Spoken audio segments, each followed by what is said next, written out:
নমস্কার বন্ধুরা, আপনারা সবাই কেমন আছেন? আশা করি সবাই ভালো আছেন এবং সুস্থ আছেন, সাবধানে আছেন।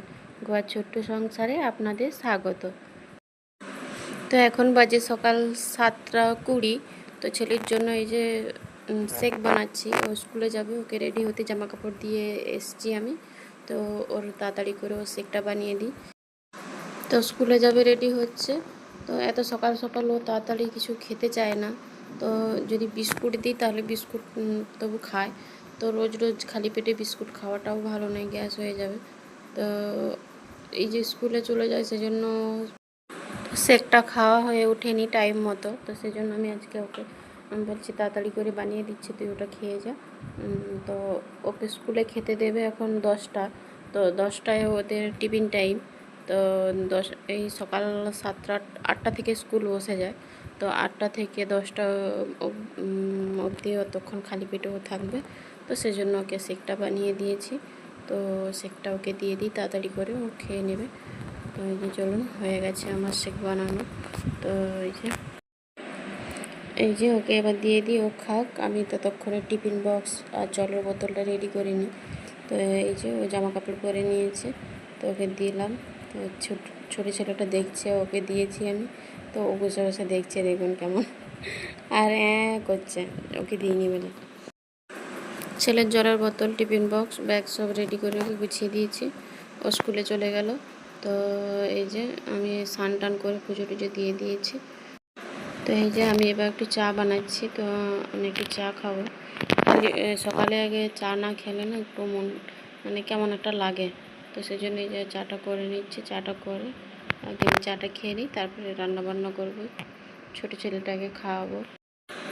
তো এই যে আমার চা খাওয়া হয়ে গেছে। তো বাইরে দেখছি খুব সুন্দর রোদ করেছে, আর মেঘটা নেই। সকালে যখন উঠি তখন খুব মেঘ করেছিল, ভাবছি আজ মনে হয় রোদ হবে না। তো এই যে বাইরে একটা হনুমান এসেছিলো, দেখুন কেমন।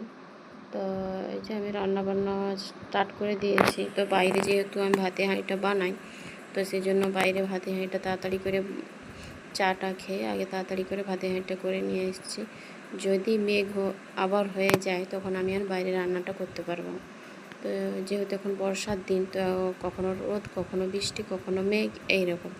তো সেই জন্য আমি এই যে ভাতে হাঁড়িটা করে নিয়ে এসেছি। ফ্যানটা আগে গেলে নিই, তারপরে বাকি কাজকর্মগুলো করব। এই ভাতে ফ্যান গালাটাও অনেকটাই বড় কাজ, কারণ যদি একটু এখানকার যে চালগুলো হয়, তো এখানকার আমাদের দেশের মতো সিদ্ধে চাল নয়। যদি একটু দেরি হয়ে যায় বা একটু বেশি ফুটে যায়, সেই ভাত একদম ঘাঁটা হয়ে গড়া গড়া হয়ে যায়, আর সেই ভাত যেন হয় না, ঝরঝরা হয় না। তো সেই জন্য আগে সব থেকে বড় কাজ ভাতটা ভালোভাবে বানানো। তো এখানে ভাতে চাল যতটা নিই তার ডবল ডবল জল দিতে হয়, অনেকটাই জল দিতে হয়। কারণ যাতে বেশি জল দিলে তাহলে ভাতটা একটু ঝরঝরা হয়, যাতে ফ্যানটা ভাতের গায়ে লেগে লেগে না যায়। তো সেই জন্য একটু বেশি জল দিই আমি। তো প্রথমে যখন আমি এখানে এসেছিলাম তখন এখানকার চালগুলো দিয়ে ভাত রাঁধতে পারতাম না, প্রত্যেক দিন ফুটে একদম খিরি হয়ে যেত, পায়েস।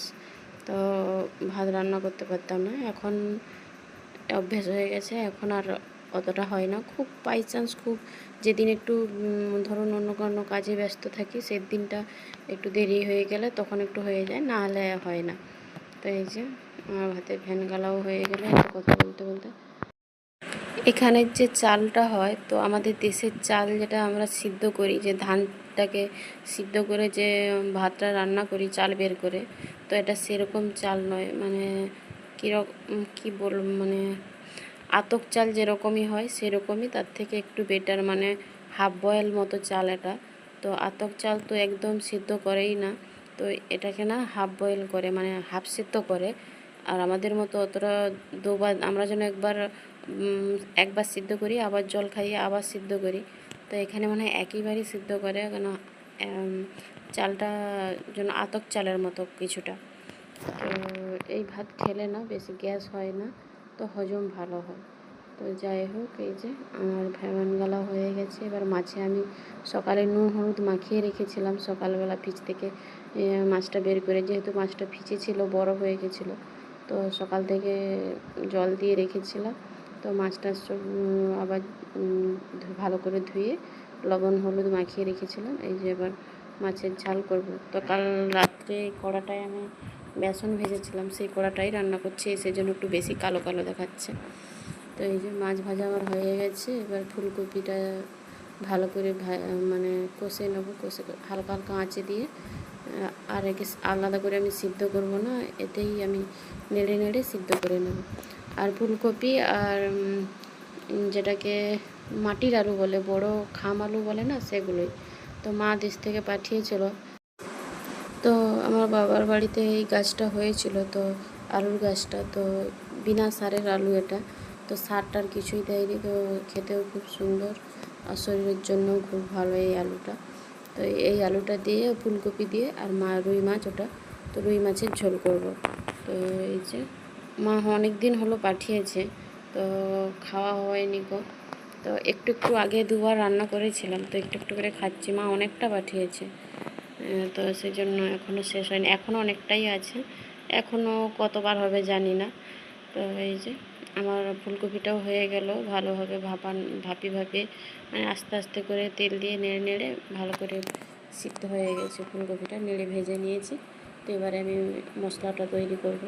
তো এই যে কড়াইতে গরম করার জন্য তেল দিয়ে দিয়েছি, তেলটা গরমও হয়ে গেছে। তো এবার আমি পেঁয়াজ কুচি দিয়ে দিলাম। তো পেঁয়াজটা ভালো করে ভাজা হয়ে গেলে এবার আদা রসুন বাটা দিয়ে দিয়েছি আমি। তো আদা রসুন বাটাটা ভালো করে ভাজা হয়ে গেছে। তো এবার টমেটো দিয়ে দিয়েছি। টমেটোটা একটু ভালো করে গলে গেলে এবার লবণ আর ধনে, হলদি গুঁড়ো, লঙ্কা গুঁড়ো এগুলো দেবো আমি। তো এই যে আমি সব এক এক করে গুঁড়ো মশলাগুলো দিয়ে দিয়েছি। তো ভালো করে এটাকে নেড়ে কষিয়ে নেব। তো কষানো হয়ে গেছে আমার প্রায়। তো এবার আমি ফুলকপি আলুগুলো দিয়ে দেবো। এই যে ফুলকপিটা আগে দিয়ে দিয়েছি, আলুটা দিইনি গো, কারণ আলুটা তো সিদ্ধ হয়ে গেছে, আর ওই আলুটা একটু সিদ্ধ করলে একদম ওলের মতো সিদ্ধ হয়ে যায়। তো সেই জন্য ওটাকে যদি আমি এতে দিয়ে নাড়াচাড়া বেশি করি তাহলে আরও ঘাঁটা ঘাঁটা হয়ে যাবে, ভেঙে ভেঙে যাবে। তো সেই জন্য ওটাকে একটু কম নাড়বো, কম নেড়ে তারপরে জল দিয়ে দেবো। তো এই যে আমি এখন ভালো করে নেড়ে নিচ্ছি, একটু ভালো করে কষিয়ে নিই। এই যে কষানো আমার হয়ে গেছে, তো এবার জল দিয়ে দিলাম। একটা গরম জল দিয়েছি যাতে একটু তাড়াতাড়ি ফুটটা এসে যায়। তো এই যে গরম জল দিয়ে একটু ভালো করে নেড়ে দিচ্ছি। এই জলটা হবে না, আর একটু জল দিতে হবে, কারণ ঝোলটা খুব বেশি লাগবে, যেহেতু আমাদের অনেকগুলো লোক, তো সেই জন্য একটু বেশি লাগবে। এই যে জলটা একটু ফুটে এসে গেছে, তো সেই জন্য মাছগুলো দিয়ে দিচ্ছি। তো এই যে সব মাছগুলো দিয়ে দিলাম। তো ঝোলটা আর একটু ভালোভাবে ফুটবে, মাছ দিয়েছি তো, মাছ দেওয়ার পর একটু ভালো করে ফুটাবো, ফুটিয়ে নামিয়ে নেব। তো ওদিকে আমার মাছের ঝোলটা একটু ফুটুক, তো ততক্ষণে আমি এদিকে বিমসটা ভাজছিলাম। তো বিমসটা ভাজতে আমি দিয়ে দিয়েছিলাম। তো এই যে বিমসটাও প্রায় ভাজা হয়ে এসছে, আর একটুখানি করে ভালো করে নেড়ে নেড়ে ভেজে নেব। তো এই যে আমার মাছের ঝোলটাও এসে গেছে, ফুটে গেছে, আর বিমসও ভাজা হয়ে গেছে। তো এই যে বিমস ভেজে তুলে রেখেছি। তো আমার রান্না কমপ্লিট। তো আজকে আর বেশি কিছু রান্না করিনি।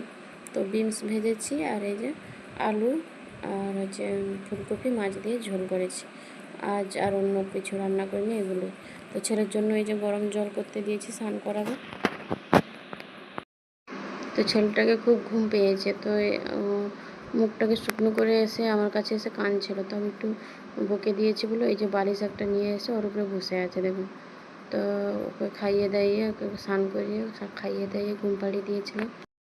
তো বড়ো ছেলেটা এখনও স্কুল থেকে বাড়ি ফিরেনি, তো সেই জন্য এখনও দুপুরে খাওয়া দাওয়া কারো হয়নি। তো ওর স্কুল ছুটি হয় 2টোয়, 1:45। তো ওকে নিয়ে একদম সবাই দোকান থেকে বাড়ি আসে। তো দোকান আর হচ্ছে ছেলের স্কুল একদম সামনে পাশাপাশি। তো সেই জন্য স্কুলটা ছুটি হলে সবাই ওকে নিয়েই বাড়ি ফেরে। তো সবাই এসে পড়ার আগেই আমি আমটাম কেটে রেডি করে রাখছি আর কি। এই আমটা কী আম আমি জানি না। তো এখানে এই আমটাকে কি ন্যাংরা আম বলে থাকে। তো আমটা খুব সুন্দর খেতে, স্বাদও ভালো, মিষ্টিও, প্রচণ্ড মিষ্টি। তো একটু এর চুবড়ি নেই, যেটাকে ওই যে চুলচুল বলে অনেকে। তো এই যে দাঁত যখন খাওয়ার সময় দাঁতে দাঁতে লেগে যায় না, সেটাই। আমটা খুব ভালো, মানে পাখিও আছে প্রচুর। এখানে আবার আম কিলো দরে বিক্রি হয় না, পিস হিসাবে বিক্রি হয়। ডজন, 1 ডজন নিতে হবে নিতে হলে। তো যাই হোক, ভিডিওটা আমি এখানেই শেষ করছি। আপনারা সবাই ভালো থাকবেন, সুস্থ থাকবেন, সাবধানে থাকবেন। আমার ভিডিওটা যদি আপনাদের ভালো লেগে থাকে, একটা লাইক, কমেন্ট, শেয়ার, সাবস্ক্রাইব করবেন। নতুন বন্ধু হবেন আমার। তো আমার ভিডিওটা আপনারা দেখতে থাকুন, ভালো থাকুন, সুস্থ থাকুন।